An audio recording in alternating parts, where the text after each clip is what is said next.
In my presentation today, I'd like to provide a bit of an overview of what has been happening in Australia and more specifically in Victoria in the field of interpreting and domestic violence.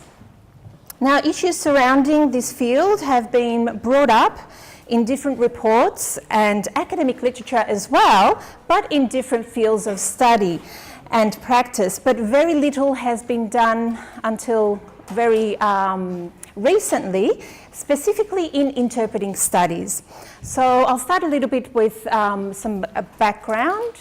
The then Commonwealth State Council on Non-English Speaking Background Women's Issues, which was established in 1989 and funded under the National Agenda for Multicultural Australia, published a report titled Women and Language Services, How Can We Tell You? How Will We Know?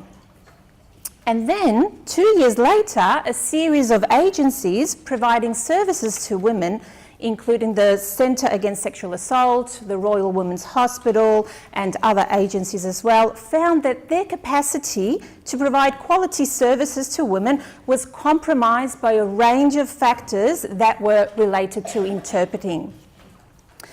They were successful in receiving funding from the then Department of Immigration and Ethnic Affairs, and so the Interpreting for Women project was established.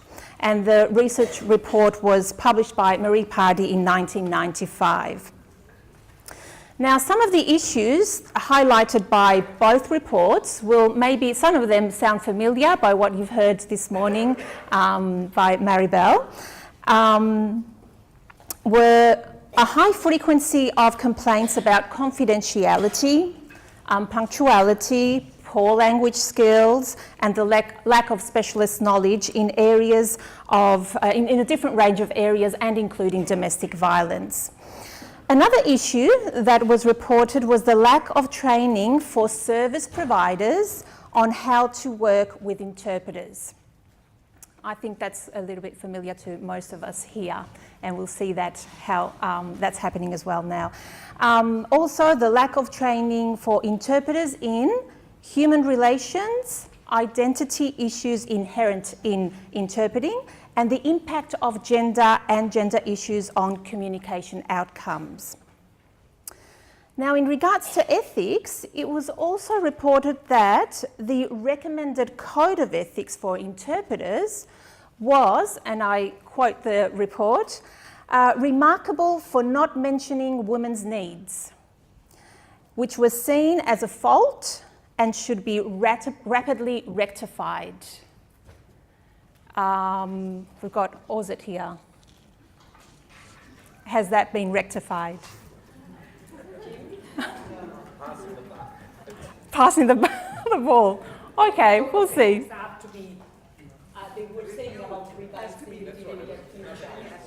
Another version will cover. Okay. Another big concern was the lack of a sanction or appeal mechanism for clients, meaning that while interpreters were bound by these codes of ethics, there was no recourse in place for clients if these obligations were breached, as in other service providers or professionals it did exist, but not for interpreters. So in summary, the authors of both reports reported that most users of interpreting services were women, and therefore these services should reflect the particular needs of women. They also made a series of recommendations. We're not going to go through them because they're too many to explore today. 45 recommendations on the 1992-93 report and 23 in the second one in 1995. The recommendations obviously reflect the issues raised in the report, including that interpreter training institutions, and they named RMIT and Deakin University in particular, to include in the curriculum a specific module on gender and interpreting in all interpreting training courses. That was 25 years ago. Okay. Now we'll fast forward to when I first started my doctoral research. I was struggling to find any literature in our field of interpreting related to domestic violence. Now, luckily enough, I came across our keynote speaker for today, Maribel, just looking for something different, and I came across her and her website, Linkerpreting, that just had, it wasn't related to domestic violence, it just had other resources there. And I came across that and I thought, maybe I'll email her. Maybe I can't find anything, but maybe she knows of someone that's written something in Spain or in Europe. So I contacted her, and what were the odds? She said, well, my team has just received €500,000 from the European Commission to start a project, the SOS-VIX project, and we're going to actually be researching the same thing that you want to. So that was very, very lucky, and then so the Spanish-Australian relationship started in this field. As Maribel has mentioned before, the Speak Out for Support project was a huge one with lots of funding and many collaborators. And this work is very, very important because it will hopefully inform policy and practice in Spain, and will also help and assist women to access those very much needed services. It's not only producing incredible amounts of publications and literature that are very useful to me and to us all, obviously, but it's also setting, as in one of her books specifies, a foundation for a sub-discipline in our interpreting studies, which is fantastic. And that, just noted there, is the title or provisional title of my thesis.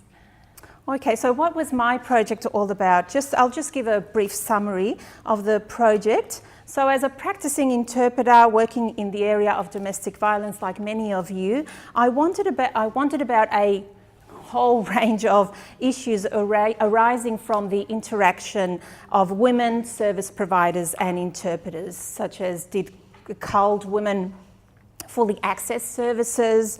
Were the service providers able to actually fulfill the aims of their work and those interviews that they had with women? Were interpreters actually well equipped to and had sufficient knowledge given the then generalist accreditation system that we had? And did they know about domestic violence, and how did they go about when these disclosures came out? As Erica also mentioned before, I also previously had personally accessed services, and I also wondered, well, if it was a very difficult and extremely traumatic journey for me, and I can actually understand what people are telling me, and I knew it was so traumatic going through the court system, not knowing what's really happening, because your life depends on what lawyers want to make deals, they don't want to go in front of the judge, others are making decisions about your life, about your children's life. It was very, very important for me to have every single piece of information. I was on my computer all day asking all these questions. I really wanted to know that I could access the best outcome. So that mixed with my interpreting work, I think it all came together. So that was the why of my project. Now, the initial design of the project included exploring the experiences of, one, cultural and linguistically diverse women victims of domestic violence, two, service providers, and more specifically, staff from women's agencies responding to domestic violence from two organisations, In Touch and Women's Health West.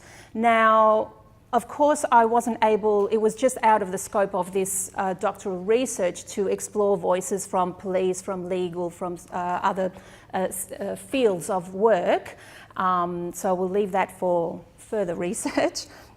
And then three, also interpreters who had experience in working in these settings. Now you see on the slide that I have women in brackets there because that was the initial design of the project, to first listen to women, what do they have to say, and then with whatever they had to say, analyse that data, and then and then ask those questions to service providers and then to interpreters. But the difficulties in recruiting women and accessing those voices is extremely difficult. And I've got here CSOSVIX, Sylvia Pérez Freire explains that it is relevant to mention the great difficulty experiencing searching for these voices, and that was in a large scale project as SOSVIX. And as Maribel said, 12 women don't seem like a lot, but believe me, it is a lot. It's a huge effort. So I was able only to access 3 women. So in comparison, I think it was more or less kind of the same difficulties in proportion. That is why I have women in brackets, because I won't be able to use that as a base of my analysis.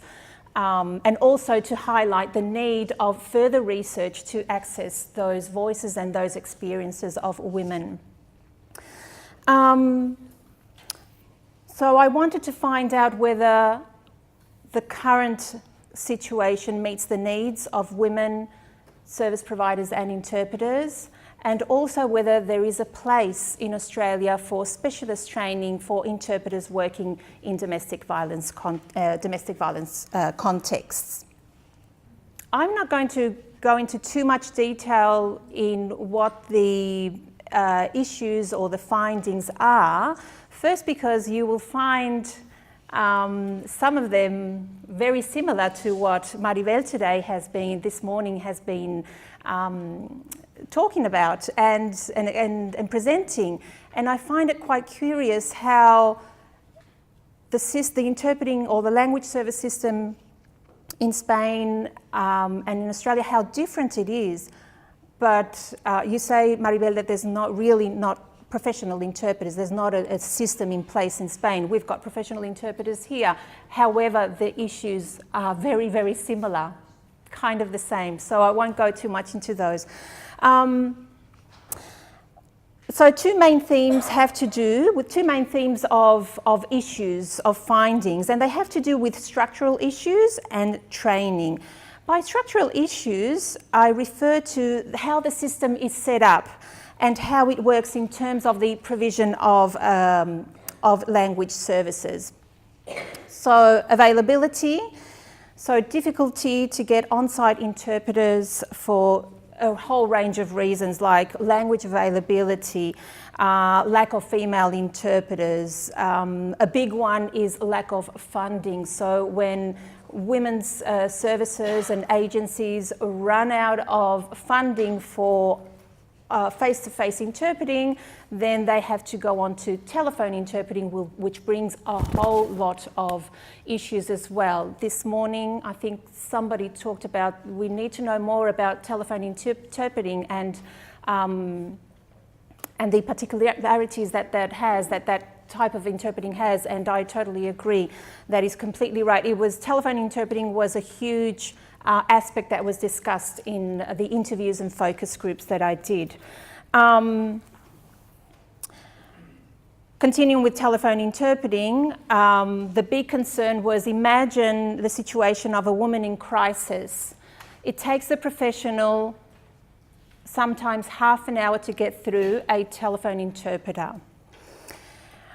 15 minutes into the interview, the call drops, or they think that they hang up. They don't know what happens there, but the call drops. Then there's another 20 minutes trying to get another telephone interpreter.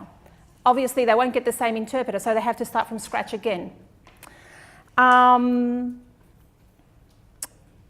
Another thing that also concerns is when they are trying to reach a woman who is not on site, they're not having a face-to-face interview, but the woman is calling because she's in crisis, she's in high risk of being harmed or even killed, and the service provider is trying to get a telephone interpreter and waiting for maybe half an hour.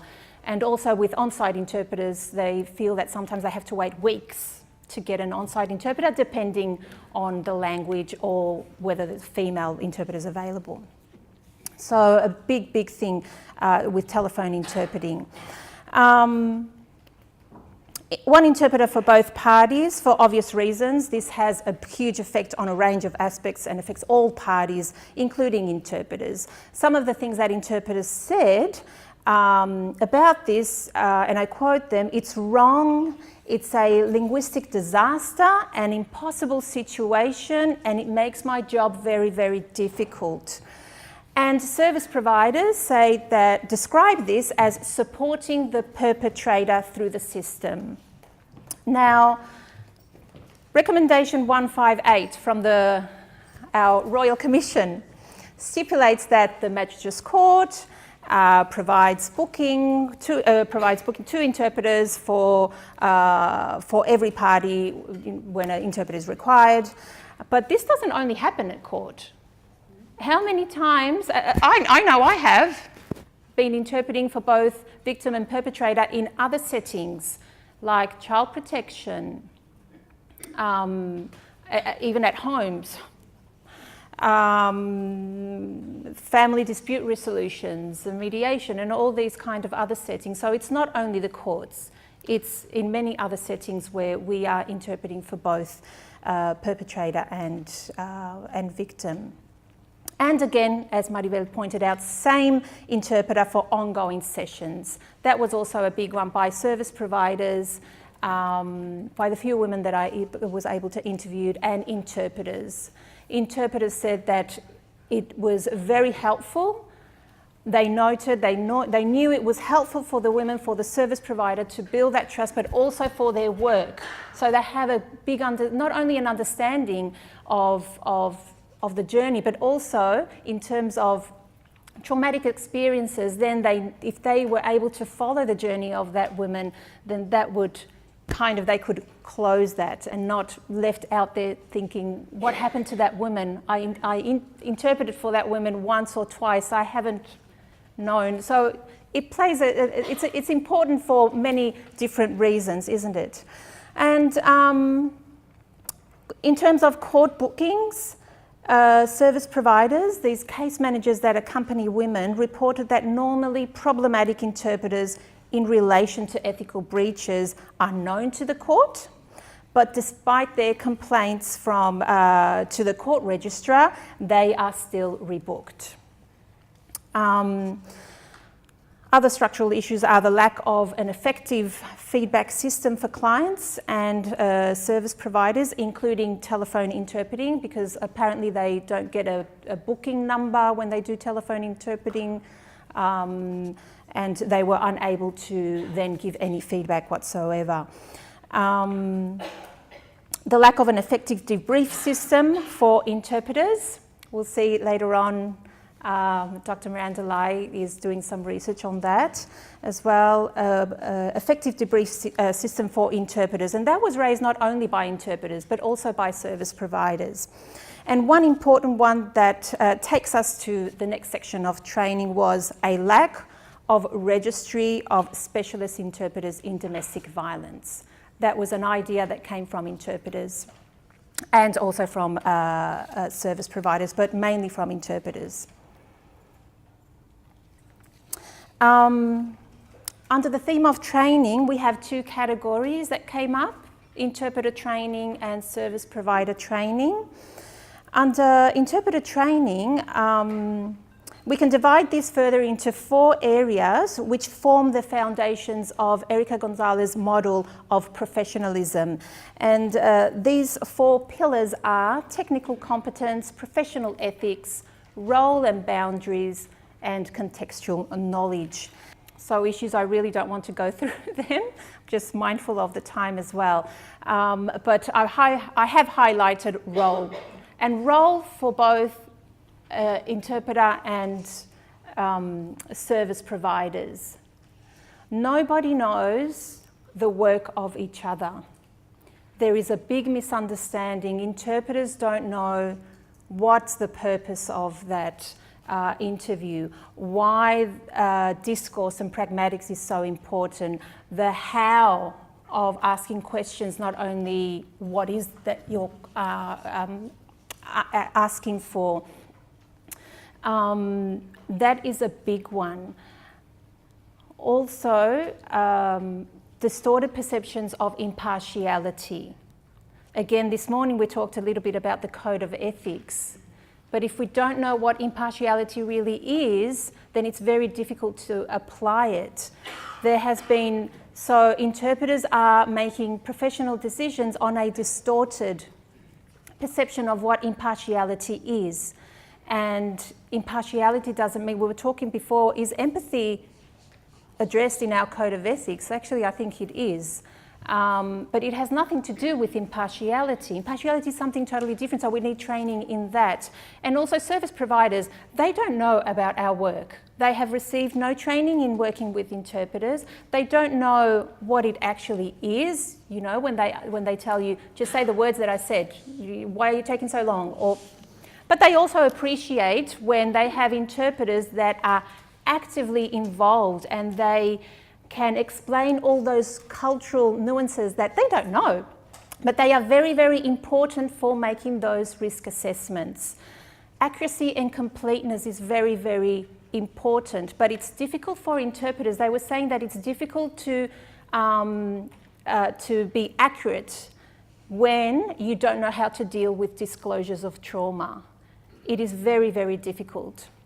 So knowing how to deal with those disclosures. Of course, we all know terminology and knowing about what domestic violence is, but also specialist discourse aims. So discourse and the aims and the purpose will vary across the different settings. And here in Australia, it won't be only legal, police and health or social work. We have women prenatal services or the maternal and maternal child health nurse.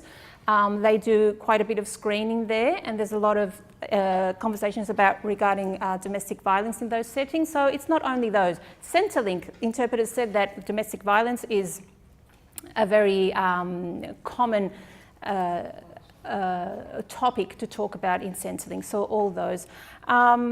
Also, the limited understanding of interpreters' needs from the service providers in terms of how important is a briefing and a post-briefing as well. One important thing to me as a researcher and as an interpreter too as well is the interaction with participants. So having the opportunity of understanding what is the situation and what are the experiences not only has had an impact on what has followed, but also just starting that conversation has been very important for everyone involved. So just to give you an example, when service providers stated that they rarely briefed interpreters before an assignment, this made them reflect upon it, and it sparked a conversation in that focus group about the need of interpreters to be briefed. So I am hoping that that focus group, that what happened there has encouraged them or made them think, oh, okay, so next time I engage an interpreter, I might provide a brief, or I might do things differently. So that's one thing one of the beauties of, I feel that research has, the effect that while you're doing it, it also has an impact, doesn't it? Now, one very important event led and organised by our dear colleague, Dr. Jim Havlat, from the T&I program at Monash University and presenting here later today, marked a change, particularly in Victoria. It was the first national forum on domestic violence and interpreting, and during those 2 days, Jim gathered a whole range of speakers, including Maribel, that came to talk about the SOSFIX project, and where I also presented my preliminary findings as well. Now, it's important to mention the commitment of Jim to this area of domestic violence and interpreting. He kindly also invited me to collaborate in the first professional development course offered by Monash University and funded by the state government, wasn't it? Yes. It was run over 4 weeks and with a full number of enrolments. And after this one, Monash has continued to offer regular PD courses. Now they've got level 1 and level 2. I think maybe Jim can explain a little bit more, talk about more about the courses that they offer. And it's not only interpreters that are interested in this area. The other day, I think I've seen you. I'm not sure whether you are here or not. I think I saw you before. Not sure where you are. But the other day when I went to participate in that PD course, there was a member of Victoria Police wanting to be there and learn, because all the notes that she took, then she would take it back to police, to Victoria Police, and inform their training to the new recruits. So it's not only for interpreters. So it's very, very important, the work that you're doing, Jim, there. Thank you. Another good thing about doing research is that it gives the opportunity to inform, and this is what happened in regards to 2 submissions made to the Royal Commission into Family Violence. Now, my research was able to inform in the form of consultations. The submissions made by InTouch and Professionals Australia, as you might all know, our union representing us.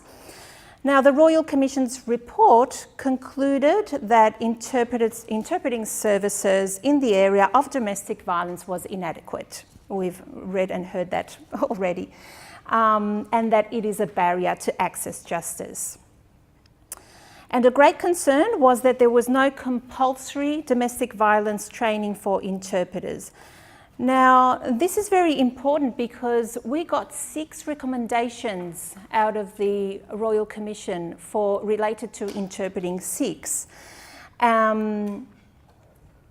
including recommendation 160, which relates to training and NAATI testing. Now, NAATI has listened. That's good. NAATI has listened and has requested just that all their approved courses include, and not only include, but we have to report back what are we teaching, and let them know what is it that we are including. So that's another thing about research, is doing the full cycle. For me, that is very important, and I feel very proud of that. You do research, your findings informs, and then it comes all the way back to the university, doesn't it? So that was very important to me. And there's also been a great interest in research from other parties, whether it was when are you publishing? We wanted to feed our policy. For example, from FECA, there was media. By the time when Maribel came a few years ago, media was all around, can you do an interview? Professionals Australia, our union, have been a very, very good support in regards to domestic violence and interpreting, and other service providers and organisations that regularly contact me in regards to this issue. Language services as well. We see that we've had some consultations with some language services, and they are very interested and committed to this. And I just added there, the Education Centre Against Violence. It was just 2 days ago when I got an email from them. I just came across your name. Can we please talk? Can we share? Can we share what are you doing, what we are doing here? Because that organisation, that agency, I believe has been the only one that regularly has in New South Wales provided some sort of training for interpreters. Okay, and just some current things that we are doing. And the possible future opportunities for research as a result of this project. So in terms of training here at RMIT, the development of training for our students is ongoing. We have included this training not only as part of our interpreting unit, but also as part of our core units, because we also have students who are already professional interpreters, and interpreting as well as translation is an elective. So they might be doing their masters, but if they don't take the unit of interpreting, at least we know that they are getting the training in our core courses as well. And we have also a separate module that will be delivered for next year. With the collaboration of Miranda, we are in the very early stages of developing a domestic violence interpreting skill set. We still are at the stages of searching for funding, are we? But that's one thing. We're also thinking of a domestic violence interpreting single course, like the one that Erica, I believe you have established for this. Is it for this summer? Security and translation and security. So something maybe perhaps similar to that. And one thing that I would like to do perhaps is offer some professional development courses in ethics for domestic violence interpreters, just to cover that very, very important part of role and discourse and all that. Now, opportunities for further research, accessing women's voices, that's one of the things. And also trying to explore other experiences from other settings that I wasn't able to cover in this doctoral research, like other providers, police, legal, medical, mental health, a lot of work that Jim has done as well, but also maybe prenatal or maternal health. So there are many, many other settings that we can explore. And also the structural issues. I am sure that there are many things that we don't know about how language services work and what are the barriers there and their particularities that maybe can be explored as well. So is there a place for specialisation? And is there a place for a register of specialist domestic violence interpreters? Well, what do we have to do to answer those questions? Now, interpreters and service providers who talked to me during my research, they said yes, actually the establishing a register of specialist interpreters came from interpreters. And is there a place for specialist training in domestic violence? Well, the overwhelming majority of participants said yes. The quality of interpreting services is one thing that I really want to say is not the sole responsibility of interpreters. It is not. It seems like it's always, oh, it's the interpreter. No, it's not. It's not the sole responsibility. Let's just remember that compulsory training in order to obtain professional credentials was only introduced this year. So it's not all the interpreter's responsibility. As suggested by some interpreters I interviewed during my field work, it is paramount that an opportunity is created for a three-way conversation, because it seems that interpreters and service providers and language services don't know about each other's work and the needs and the issues that arise. And the truth is that the current situation is not meeting the needs of women, not meeting the needs of service providers or the needs of interpreters. So I am open to start these conversations and collaborations and start working to better meet those needs, and I welcome you to do that. So hopefully we can work forward. I've got the references here as well, and if anyone needs any further information or resources, just please, you can contact me there. Thank you very much.